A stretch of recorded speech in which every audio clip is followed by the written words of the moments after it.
Hello. You might wonder how I ended up here in a tent by the North Pole. And I will tell you, but we will start at the end. The summer of 1930 was unusually hot in the Arctic Circle.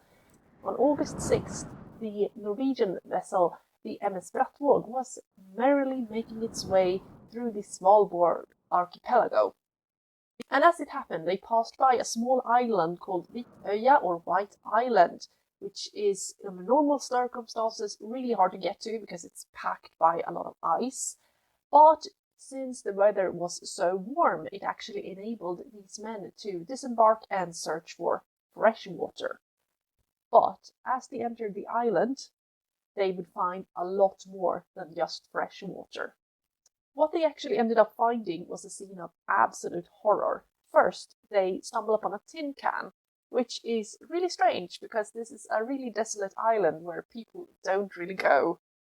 And further up, they find a boat, which is neatly marked Andrée Expedition 1896. The rest of the crew is quickly called up the island to investigate these mysterious objects. It does not take long until the men reach the remains of a full campsite. The skipper screams in horror as he realizes that he nearly put his foot on a human skeleton. The remains of a dead body is seated leaning against a cliff, a rifle next to it. Another body is found in a shallow grave close by the encampment. And the young men are confused because they don't really know what's going on. But the older guys in this vessel really quickly realize what this is. They have stumbled upon the remains of the Andrée Arctic Expedition, an expedition which has been lost for 33 years. In total, 3 bodies are found on the island. What happened here? Well, we're going to talk about that. Solomon August Andrée, born 1854 in Gränna, which is in the south of Sweden, was a celebrity of his time. He was an engineer, and at his day job he worked behind a desk at a government agency. And he was really famous for his experiments with gas-driven balloons, and in fact he was the first person ever to fly one of these balloons between Sweden and Finland, and that's what gained him his initial fame. But going to Finland was not really enough for Mr. Andrée. He had bigger plans. He wanted to conquer the North Pole. The specific time in which he lived must be taken into consideration because this is the late 1800s, and that is an era dominated by ideas of conquest, colonialism, and nationalism. And he wanted to gain notoriety and fame for himself, of course, but he wanted to gain this this idea of national glory also for his home country, which was Sweden. He wanted to make his country proud of him, and he wanted to become a national hero. And for Andrée and his peers, it wasn't actually known what the geographical North Pole looked like, and therefore that became a very attractive place to be the first person to put your country's flag, to sort of conquer this area, this desert of ice, as they would call it. And attempts had been done before. He was definitely not the first person to try this. It had been done with ships, it had been done with dog sleds, it had been done by skis, but no one had really made it. But no one had also not tried to go by the air. And just as a note, I know very little about indigenous populations in, for example, Greenland or Canada, so I cannot completely swear that no one had ever been to the geographical North Pole, but what I'm talking about here is Western explorers mainly, and they had never been to the North Pole. Andrée was going to the North Pole, but he would be doing it differently. He would be doing it by the air. He would take his balloon.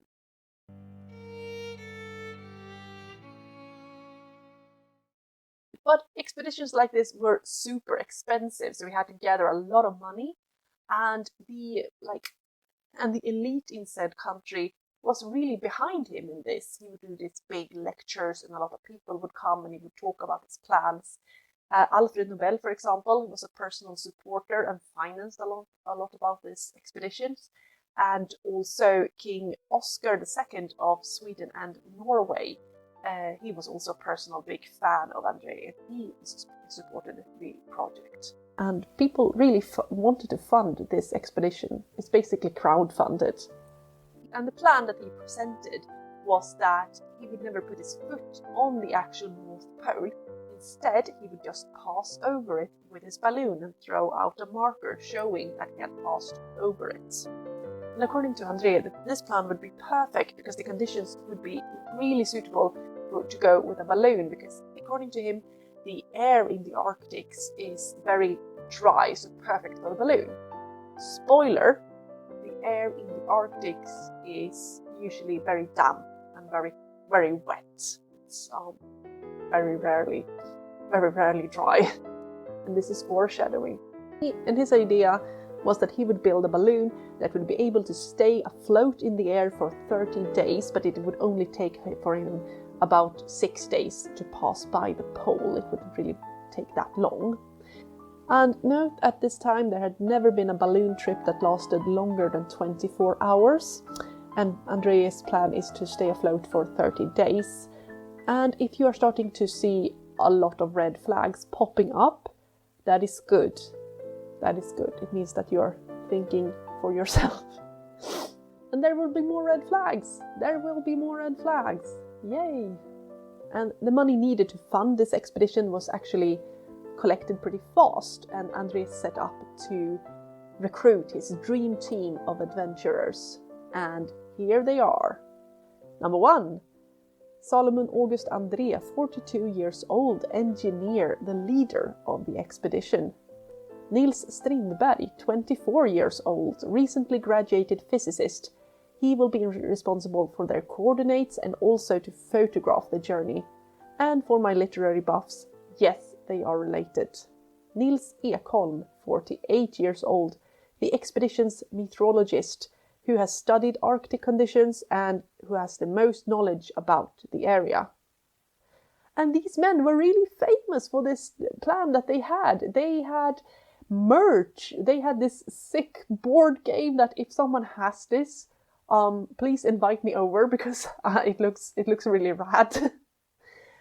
They had other merch too, and even Madame Tussauds in London would do this display of these brave adventurers in wax.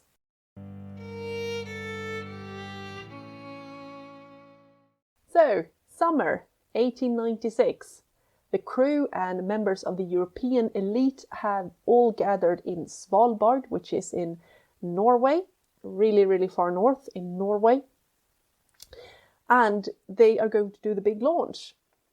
But this is, however, worthless because the conditions are never optimal. The wind is either too strong or there's no wind at all.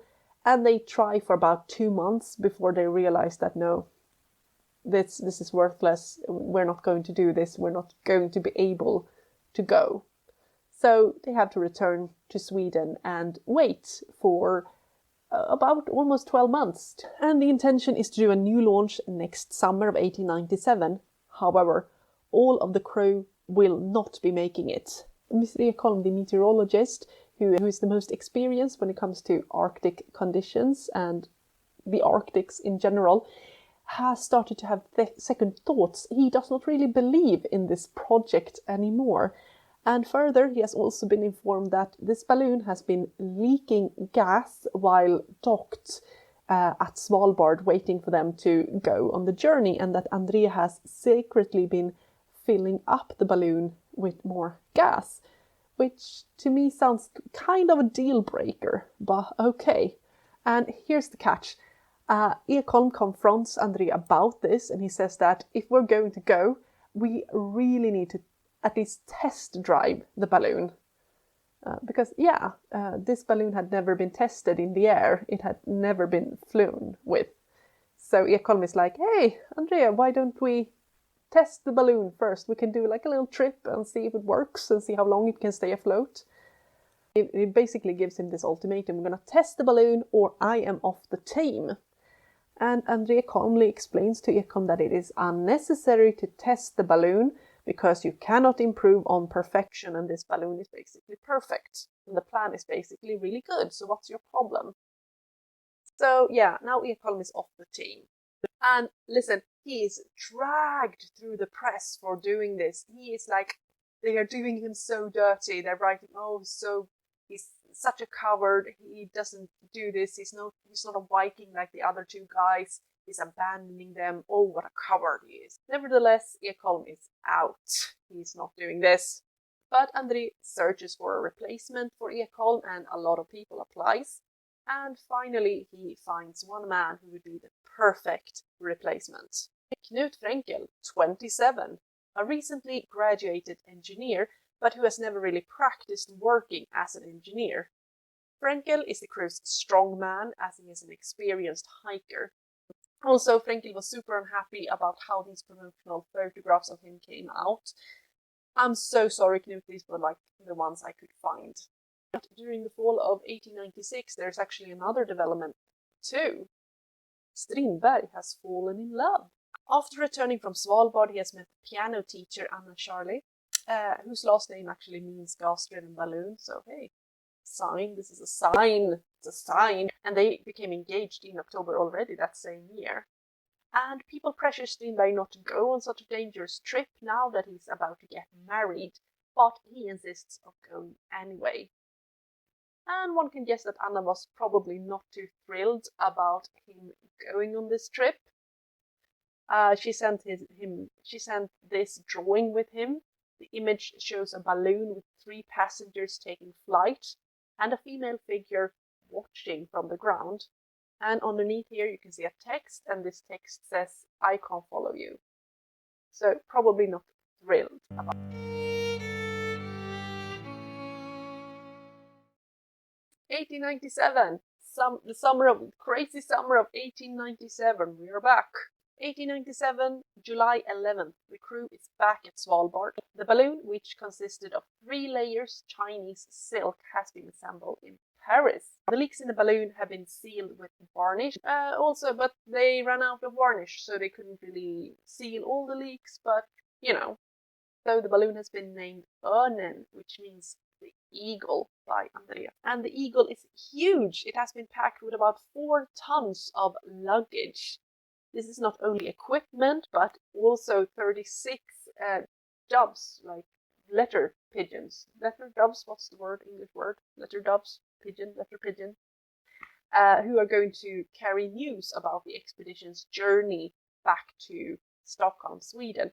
However, no one has trained these doves because that was apparently not important enough to do. So they have a lot of doves with them that basically don't know where they're going, if they will be released. Further, they have planned to arrive in style, so they have packed their best party gear and of course champagne. They also have Russian rubles with them and American dollars because, you know, they don't know where they will end up as soon as they have passed the pole, so you better be safe and have the cash with you. The Eagle is equipped with several ropes which are intended to drag along the ice and enable the crew to steer the balloon. And it's time! The Eagle will take its first flight. The weather is precisely right. The crew stands ready in the balloon and it is released. Initially, the balloon strives upward, but a sudden wind hits it and it pushes it against the wall of this balloon house. And the last recorded words the audience actually hear from Andrée is, "What the f*** was that?" But the heavy wind keeps pushing the Eagle towards the sea. And it's pushing so hard that the basket is actually touching the water of the sea. And the crew panics. They start throwing all the luggage, everything out to make the balloon lighter. And they end up getting rid of 200 kilograms of extra weight.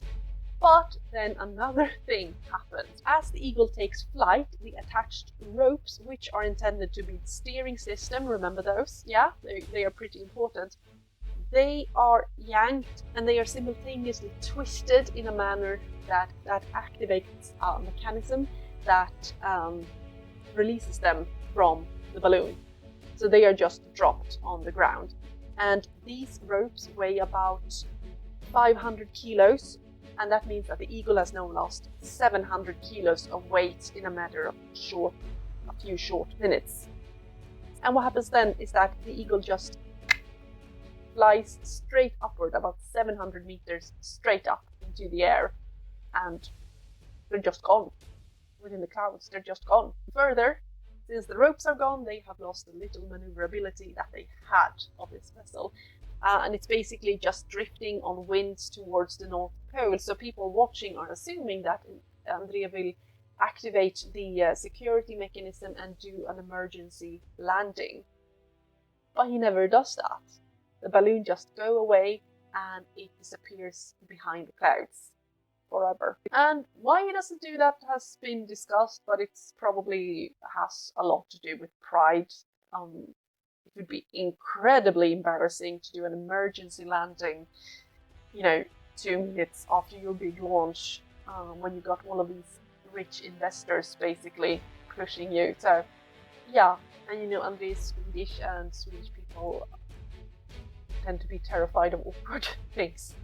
So no, he's not going to do that. And meanwhile, in an unmaneuverable balloon that's heading for the North Pole, the three men are the first people to ever fly across Svalbard, and they are photographing a lot. But Strindberg realizes that he forgot to throw the last message that he had for Anna, because there was a bit of a chaos in launch. So he throws a bottle out, and it has apparently landed on the Botulism island, but it has never ever been found.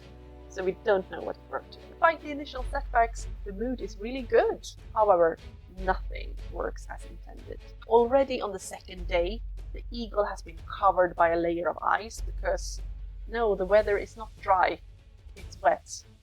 So the eagle has been covered by a layer of ice. The high humidity of the Arctic air is weighing down the eagle, and everything that can be spared is thrown out, all dead weight, they're just getting rid of it. And even the big marker that they had taken with them to show that they had been on the North Pole, they just have to chuck it out because it doesn't balloon, it's not staying up straight. And eventually it's so bad that the eagle is actually bouncing every 2 minutes. It's bouncing against the ice, and Mr. Strindberg is just throwing up everywhere. It's incredibly nauseating. July 14th, only 3 days into their journey, the decision is made to forfeit the plan. They are not going to make it to the North Pole. The balloon is in such a bad condition. And Andrée opens up the emergency hatch, and the eagle goes down for an emergency landing. They have made it to the 82nd degree, which is not even close to the pole, and they have traveled about 480 kilometers by air, and they have crashed in a desolate wasteland made of ice, and no one knows where they are. But there is still quite a good chance for these three men to make it back alive if they act quickly.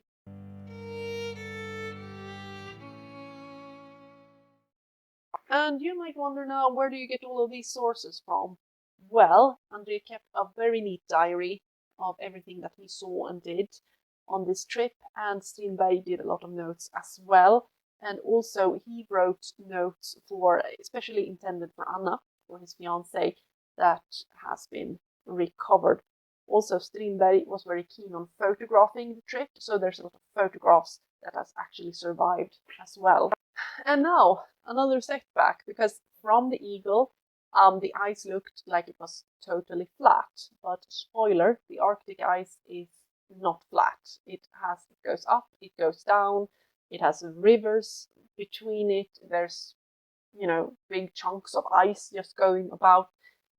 It's not a flat surface. So note that the ice in the Arctic is quite different from the ice in Antarctica, because in Antarctica the ice is sitting on top of a landmass, but the ice in the Arctic is not. There's basically ice, and then there is thousands of meters of ice cold water, which means that the ice in the Arctic is always moving because there are currents in the sea, and the currents will make the ice move around a lot. And by the way, this is foreshadowing.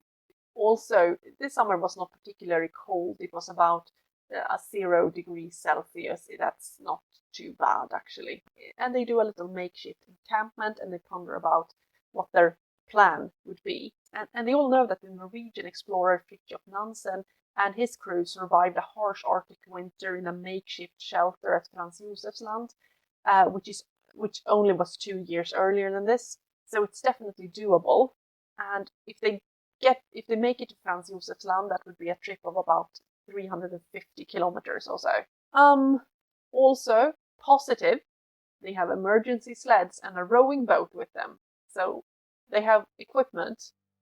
But negative, they have tested out these sleds and they have some manufacturing issues with them, but those were never fixed because they weren't intending to use the sleds, because they weren't intending to crash. So we have a bit of faulty sleds to carry our gear with. Yay. Also, there are polar bears in the Arctic. It's only the biggest land-living predator. It'll be fine. The first of these show up only days after the crash, and the 3 men are deadly scared, but Andrée manages to shoot it, and they manage to snap a few pictures with themselves and the bear. Andrée, Strindberg and Frenkel start walking. They have a long trip ahead of them. Also, each sled is packed with about 200 kilograms of equipment each, and they are really, really heavy, these sleds, so they have to pull one sled at a time and then go back and get the other ones. So it takes a really long time for them. So they have brought with them dictionaries, tablecloths, their fancy gear, champagne. I would personally bring the champagne probably if I was going on this trip. However, I suspect that these dictionaries were intended for fuel if you start a fire, but that's just my theory. July 22nd, they make their first encampment. And Nils writes to Anna, "Now, your Nils truly knows what it is like to walk on the ice. The first day we had a small accident as we were passing over drifting ice. My pack, which was sitting on the sled, fell into the water, and it's probably wet on the inside. It holds your letters and your portrait. It will be my most valuable treasure this winter." Because he had this picture of her with him. Of course he had. And only after 4 days they realized that these sleds are packed way too heavy, so they discard about 60 kilograms of luggage each, but it will still be super heavy. The sleds are still heavy. The terrain is really bad. Uphill, downhill, through ice water, hour after hour after hour, day after day after day. They're constantly tired and wet. The food is not the best. They consume a lot of polar bear and seal meat, but none of them is really knowledgeable on how to prepare that. So a lot of it's contaminated with things you would find in the animal's intestine, which is very bad for you. Don't really eat the inside of the bowels, kids. Don't do that, please. Frenkel, the expedition strongman, he's really affected by this, and he's actually quite sick throughout the walk. His foot is injured, and after a while he's not able to pull his sled anymore, so the other guys have to pull it for him. Frenkel is in a really, really bad condition, and Andrée puts in his diary that Frenkel is not much left of his morale, which, fair enough, I would be livid if this was me. And then the ice. You remember that I said that the Arctic ice is moving? Yeah. So that means that they're walking and walking and walking, but it's very heavy, so they might get a few kilometers every day at best. And then they lay down to rest overnight, and the ice would be moving in the opposite direction. So when they wake up, they'll notice that they're right back at the same location as where they started. And they just keep walking and walking and walking, because what can you do? And they finally decide that we're not going to reach Franz Josef's land because the ice is just drifting towards the current. You can't do it. So they realize that, okay, we'll go to this place, the Sjuöarna, which is more westward, so it would be easier to get to. But then the ice actually shifts, so the ice starts going backwards instead. It just shifts direction. So, however, when they change direction, so does the ice. And I think that might be the definition of cruel irony. Time is of the essence, because the closer they get to autumn, the closer they get to the dark period. As far as north as these three guys are at this point, it's either light 24 hours a day or it's pitch dark. They don't really want to be on drifting ice when it's pitch dark 24 hours. Also, don't forget about them. They continue to pose a threat, but it's not really clear if these three guys realize what mortal danger they are in all the time. It's like once André's just putting his head out and he's like realizing, oh, it's a polar bear. Someone go and shoo it off. You know, it's a polar bear. Whatever. And the lads do the best to keep their spirits up. September 18th, 25th year jubilee of King Oscar's ascension to the throne. They have a bit of a party and some patriotic songs in a small encampment in the Arctic. Also, Strindberg's 25th birthday they celebrate, which is nice. You know, he gets to have a birthday party.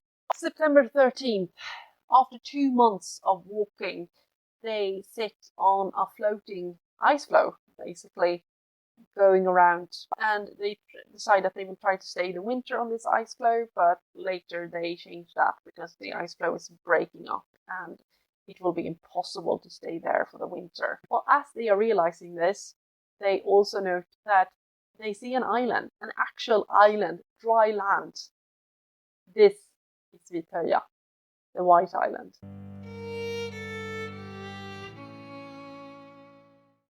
Small island in the Svalbard archipelago does not exist on maps at this time, but the men probably rejoice. October 5th, after 3 months, 88 days of the ice walk, they step foot on dry land.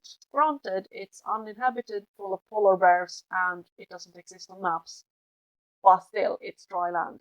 And this is where the mystery really starts, because arriving on dry land would increase their chances of survival dramatically. However, Vitöja will be their death. What happened here? Need a little.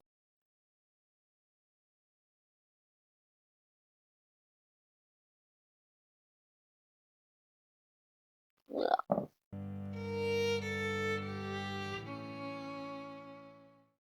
People all over Europe are awaiting the news from the expedition, but apart from one of the doves, which was sent from the Eagle, there's just radio silence. Anna, Charlie, and Strindberg's father has made an agreement. They will not start worrying about Nils Strindberg until a year has passed, and that year passes.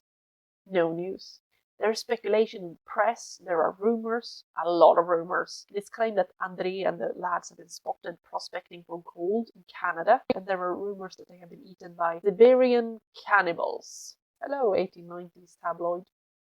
Nice. Knut Frenkel's brother travels around the world in search for his brother, but he never passes by Vitöja. August Strindberg, author, relative of Nils Strindberg, has nightmares in which he hears Strindberg's voice screaming for help from behind icebergs. But when the men have been missing for 10 years, they are declared dead. Anna Charlier marries an Englishman instead and moves abroad, but she never forgets about Nils, her lost fiancé. Fast forward 33 years later, Anna Charlier is visiting Stockholm when she, by accident, passes by a newspaper headline. Andrée has been found at Svalbard. She's, however, leaving the next day, so she can't stay to find out more, but now she knows that they have been found. The 3 men are transported by the Norwegian vessel Brattvoll back to Norway, and then later they are transported back to Sweden. And this was massive news, because this was a mystery that people had been thinking about for over 30 years. Fishing vessels escorted the boats carrying Andrée, Strindberg, and Frenkel. Their flags lowered, paying homage to those who disappeared at sea. In a state funeral, basically, and they are now resting at this memorial. So, what happened at Vitöja?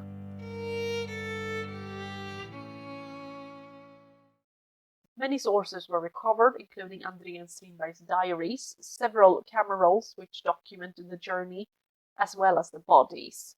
However, André's notes have been damaged almost as soon as he came ashore at Vittöja, so they are very, very difficult to read in passages that would give like key information. It is, however, clear that all 3 men perished within 2 weeks after reaching Vittöja. And there have been a lot of speculation during the 20th century of what actually happened here, and I have based this section on the video on the ideas and theories by Dr. Bea Usma, who is the world's leading Andrée expert. And let me tell you, this lady is a badass. She actually went to med school to get a medical doctor's degree so she could easier understand the human body, so she could find out what happened to Andrée. Oh, my tent. I live in such a small Arctic tent. I need to move around. Oh.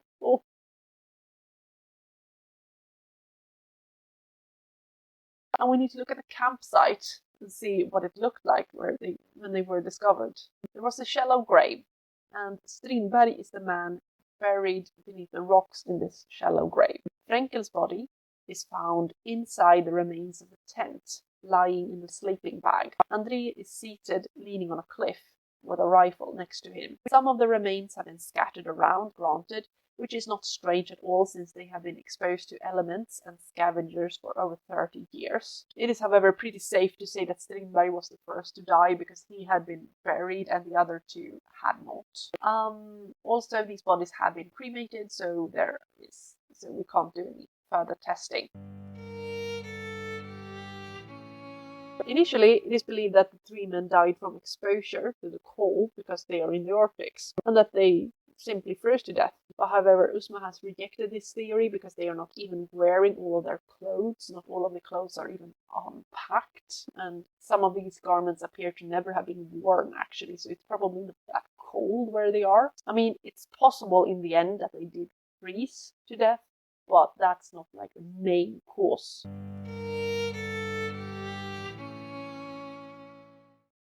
And another theory is that they had their camping kitchen running in the tent and that would cause lack of oxygen, which killed them.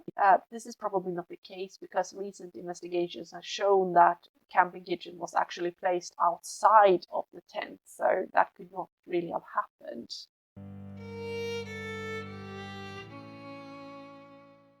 Botulism, which is an unusual infection caused by bacteria, could have killed them, maybe.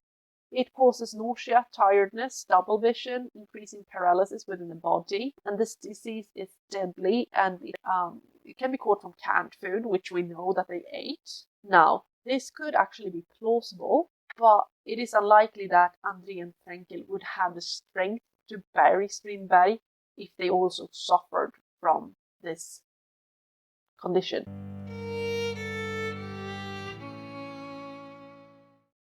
Trichinosis. This is the controversial theory. Trichinella is a roundworm found in some types of meat, and trichinosis is an infection that can happen if meat containing the trichinella worm is consumed without being cooked properly. And this infection can cause diarrhea, nausea, and in extreme cases, inflammation to the heart and lungs.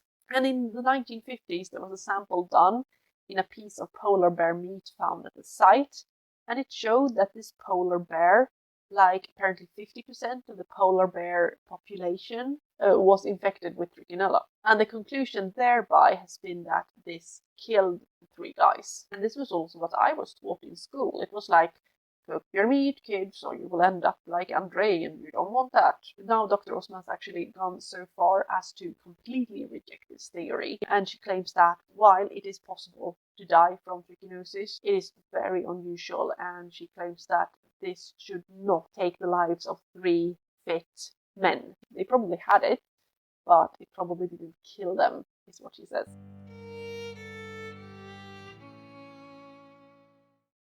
Is this a murder mystery now? Was Strindberg murdered by one of the others? Maybe Andrée. There is damage to Strindberg's skull that has led to people believing that this is the case, that he was shot. There are also notes in Andrée's diary showing that the expedition members were fighting amongst each other, and it seems to have been Frenkel and Strindberg versus Andrée. However, the damage on Strindberg's skull is probably not from a gunshot, but what it could be is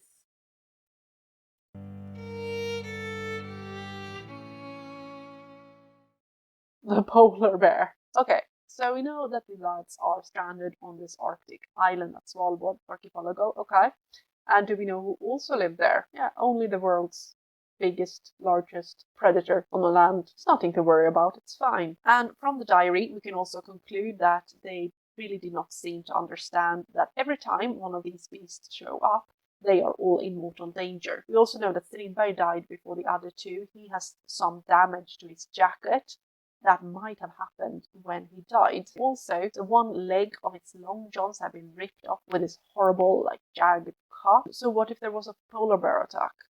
Granted, the bears should be further north in October, but some of them were left behind. There are diary notes that they have spotted them at Utöya. The bear might have been attracted to the scent of the meat supply that the men had, and it might have showed up in the camp. There might have been an altercation, and Bear or possibly one of the others might have lethally wounded Strindberg. And what if Frankel also was wounded, but not enough for him to pass away on the spot? And this is highly speculative. I know. This is super speculative right here. But it is jarring to know that only 2 days before the diary stops forever, it says that they have seen bears on the island.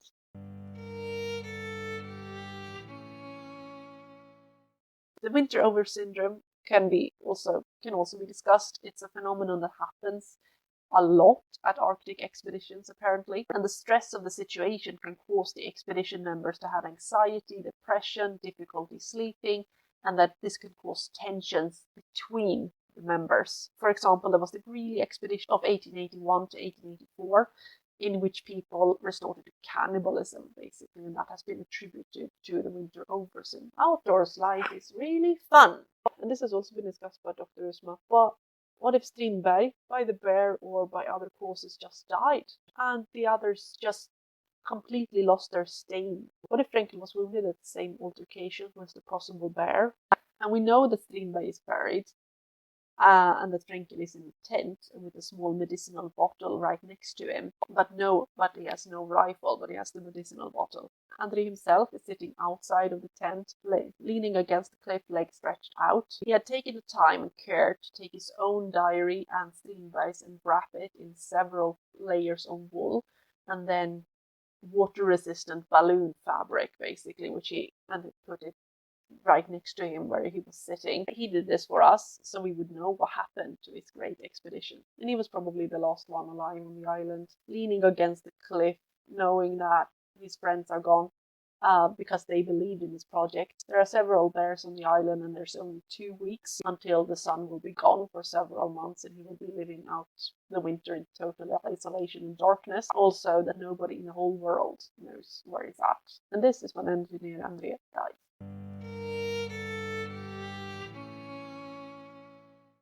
And André's initial legacy, especially after the rediscovering of the campsite, was basically that he became the hero who sacrificed himself for the glory of the nation, basically, because he was rediscovered in the 1930s, and that is almost 100 years ago now, so a lot of the image and public opinion about Andrée has changed since then. Today he's viewed more like an overconfident man, driven by his own ideas of conquest and glory, would lead himself and two of his friends to basically die on the island. And this is also what I tell the kids that I teach. Kids, never follow your dreams or you will end up like Andrée. I'm a horrible teacher. And in recent years, the expedition has actually become more and more popular. There are like podcasts and documentaries and plays about it and books. And especially women seem to be drawn to the expedition. Maybe because of the mystery, or maybe because of the same phenomenon that pulls a lot of women into true crime. The cremated remains of the three members can be found here at the North Cemetery in Stockholm underneath this monument. And this monument also holds the cremated remains of the heart belonging to Anna Charlier, because after her death, final wish to have her heart taken out of her body, cremated, and then to be buried next to her lost fiancé, Nils. And this is how the story ends, without no real definitive idea of what happened to these 3 guys, because we still don't know. But there is still research being done. People are seeing, can we actually extract what these last pages of diary actually says? Can we find that out? And if they ever find that out, I will update you. So yeah, gloomy episode today, huh? Try to put some humor in it, but it's a scary topic. If you made it this far into the video, thank you so much for watching. I'm so grateful that you took your time to come here and watch this, and hopefully you enjoyed it and maybe you learned something today too. I don't know. Please consider subscribing or leaving a like or sharing this video, and please stay safe, take care, and I hope to see you soon again. Bye!